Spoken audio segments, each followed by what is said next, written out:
going on, everyone? Welcome to the channel. Today we're taking a look at a new knife coming in from AM8 Knives. This is available and I will have it linked down below in the description. A huge shout out to AM8 and Migron for sending this in. If you're not familiar with AM8, they are the sister company to the very popular Migron knives. And I am stoked about this one. It is a new model for AM8. And here we go. This is going to be called the Klysta or the Klysta. And it looks very appetizing. So right off the start, we have some black G10 here. And I believe I saw a couple other variations of this as well, which Migron often does, Migron and AM8. We are looking at a nicely centered blade there. Ooh, got a nice stout detent on it. Wasn't quite expecting that. Nice blade shape here. Kind of have that high saber. I believe that'll be a flat grind. 14C28N. We have a hand rub satin there on the flat. We do have a swedge that rolls to the tip there. Kind of picks up in the center of the blade there. That gives it a nice aesthetic there. I do like that. And then we have just a standard belt satin here on the primary, which looks very good, especially in contrast. The swedge there, that is also going to have that belt satin, so it gives it that kind of two-tone look there, especially if you look at it right in the light. We have a nice large choil here, and we do have dual thumb studs with a front flipper, and that detent is not messing around. It is a clicky, strong detent, no problem. Let's see, front flipper, first try, works good. Yeah, you would be surprised what a well-tuned detent will do for a front flipper. It is the difference between it feeling like crap and it feeling very satisfying. And that is a nice compliment there to that front flipper. We are looking at a liner lock here. So we have a steel liner. Does have some heavier milling in there for weight relief. The G10 does have a slight contour to it. It's not completely flat.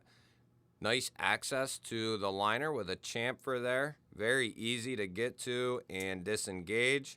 And then what I really like, and I saw a photo of it, is this is their new milled titanium clip. So it's a little bit different aesthetically than what they've done in the past. I think we've only seen this on one other model that I'm aware of.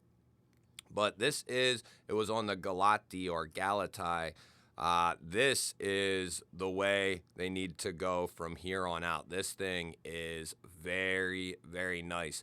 And keep in mind, everyone, this is a $50 knife right here. So to get 14C28N stainless steel, to get a milled tie clip, and very good action out of the knife, I mean, for $50, it is very hard to sneeze at that price for this knife. It is some of the best value in the knife industry, in my opinion. We are looking at 7 9/16 overall, 2 3/4 inches of cutting edge, and because of that large finger choil, we're looking at 3 1/4 total blade length. And we'll throw up a couple of comparison knives. We have the Kaiser Drop Bear up top here and the full-size Benchmade Bug out there. And it's going to be just a hair bigger than both of those, but very, very close. And we have the full-size Raccoon up top here and the Spyderco Para 3 down there on the bottom. Going to be very similar to the Raccoon here again, maybe just a smidge bigger. And the Kaiser Milital, the full size, and the very large CJRB frac. You'll see that the frac is much larger, and it's going to be pretty close to that Milital size. As far as what this will look like in the pocket, going to look like a standard milled clip will.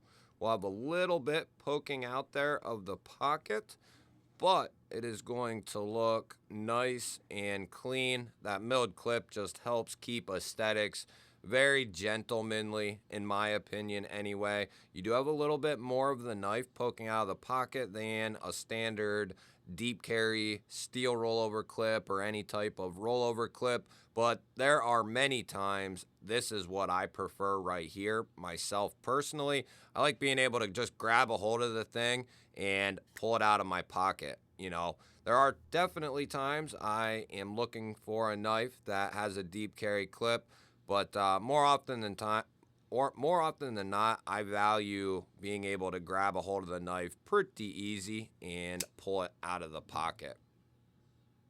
As far as the weight goes, we're going to check that here. We do have the steel liners, and that's going to add some heft to it. They have definitely thinned these up over time. A year or two ago, you pick up a Miguron, it is a little bit thicker, a little bit blockier, but they have really trimmed these down, in my opinion anyway.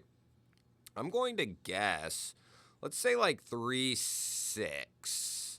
3.6. Wow, it is up at 4. Okay, 4, okay. Time for me to get recalibrated. I'm off on the last couple. So let's see what kind of edge we get on this AM8 here. Very good looking blade shape. I love that low drop point style blade. I do like the choil in this case. I mean, either go for it or just give me a sharpening choil, right? And for the most part, I would classify that as a full finger choil. I even have a little bit of room there. Can you make that out? That way, a little bit of extra safety, never hurt anyone. I am riding that back portion there, but I'd say that is pretty close to a full finger choil there. And I don't mind that one bit. That just gives you a ton of control. Everyone is going to be different. It is always going to be situationally dependent on that, because what works for me might not work for you, and what works for you might not work for the next guy. So everyone's going to be different about all kinds of different things, especially, the choil area there. Some people prefer the blade length and the, more edge than the choil. Some people want the choil. Some people have no clue what they want. So let's go ahead and dive into this lock here. We do have pretty solid lock up there. I'd say about 25% or so. And let's go ahead and see if we can get any movement on that lock. Nothing up and down. Maybe a touch side to side, but that could be just a little bit of the pivot needing tightened. Let's see if we have any lashing in the pivot there. Nope. It's nice and strong in there. Very good. And then detent lash.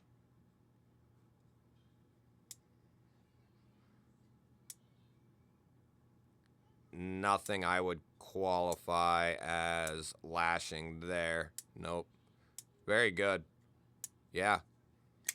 Very solid internals. Let's go ahead and see. It's got a strong detent. If you like budget knives, you like a stronger detent, or if you're not sure what that really means, typically you don't want it too strong, but the stronger the detent is, the better feeling and more satisfying it is to open that knife up.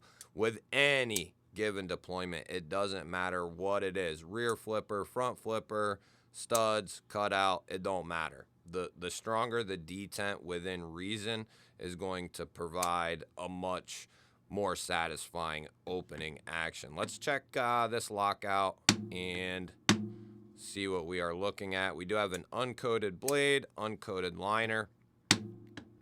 And I mention that because coatings are slippery, and oftentimes if your blade is coated or your liner or both, that can cause issues with your lock and it facing up with the tang properly. Very good. Very nice. Closing action is buttery smooth, nice and controlled. Drop to the thumb, couple of very light shakes, and it will go home. And I want to say, don't hold me to it, but I believe these knives are coming in under $50 right now. That is of recording this. If you're watching this in 6 months, I can't guarantee that, obviously. But if you're watching it in December, maybe January 2024 into 2025, you might be able to snag this knife for under 50 bucks, which for the materials given and the build quality here, that is an insane value for the money. I mean, if you're looking for a solid pocket knife that's not going to cost you a ton of money, that gives you a little bit of added materials with that titanium clip, and to even get 14C at this price, forget the milled tie clip. That's a good price tag for 14C. But then you toss in that milled titanium clip, that's a pretty big deal. Now, it's not going to have the option for left-hand carry. That'll probably be the biggest knock on this knife that I can see, at least immediately here. This is just an unboxing and first impressions.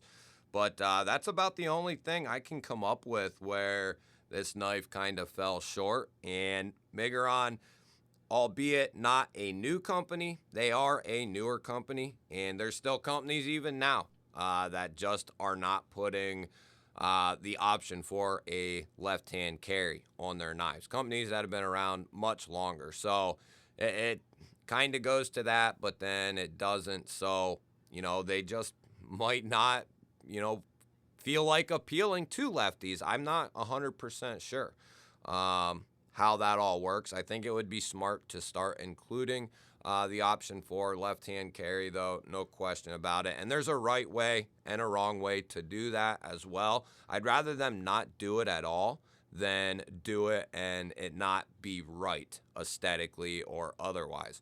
So that is that. You guys will have to let me know. What do you think of the new AM8 here? And let me know if you have any AM8 or Migron knives. Love hearing from you guys, your thoughts and opinions on these newer knives and companies. Don't forget to hit the thumbs up button. That helps push the video out there to more people. And if you are new to my channel here, I release daily knife and EDC content just like this. Make sure you are subscribed and ring that bell. That'll notify you anytime I release new content. I'll put a couple of new videos up on your screen. Go check one of them out. Have yourself an awesome day. Thank you all again for watching. I will catch you on the next one.